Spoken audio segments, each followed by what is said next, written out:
నేను మాట్లాడినను ప్రేమ లేని వాడినైతే మ్రోగడు కంచును గడగడలాడు తాళమునై ఉందును.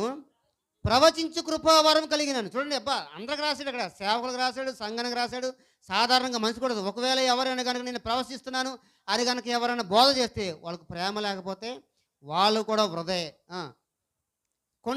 అతని కొండలను ప్రగిలించగల పరిపూర్ణ విశ్వాసం గలవాడిని ప్రేమ లేని మాట. ఒకవేళ విశ్వాసం ఉంది కానీ ఒకవేళ ప్రేమ లేకపోతే వ్యర్థమే. బీదల పోషణ కొరకు నా ఆస్తి అంతయు ఇచ్చినాను, కాల్చబడటకు నా శరీరమును అప్పగించినను.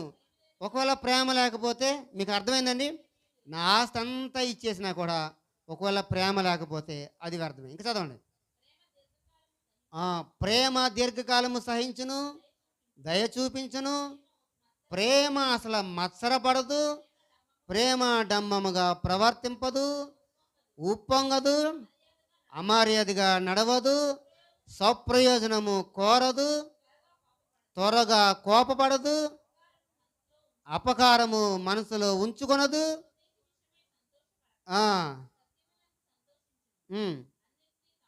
అన్నిటిని తాలుకొనును, అన్నిటిని నమ్మును, అన్నిటిని నిరీక్షించును, అన్నిటిని ఓర్చును, ప్రేమ శాశ్వత కాలముండును.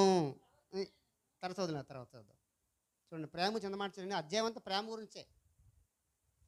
ఏ ప్రేమ కలిగి ఉండమన్నాడు అని అంటే దేవుని యొక్క ప్రేమను కలిగి ఉండమన్నాడు. అది మీకు ముందు చెప్పినటువంటి ఏ ప్రేమ చెప్పండి? తల్లిదండ్రుల ప్రేమ కానీ, తర్వాత స్నేహితుల ప్రేమ కానీ, తర్వాత భార్యాభర్తల ప్రేమ కానీ, ఈ ప్రేమలు కాకుండా దేవుని ప్రేమ, నాలుగో ప్రేమ అగాప్రే. ఈ ప్రేమ కలిగి ఉండాలి అందరూ కూడా. అందరూ సంఘంలో ప్రతివారు కూడా, సమాజంలో ప్రతివారు కూడా ఈ ప్రేమని మీరు కలిగి ఉండాలి.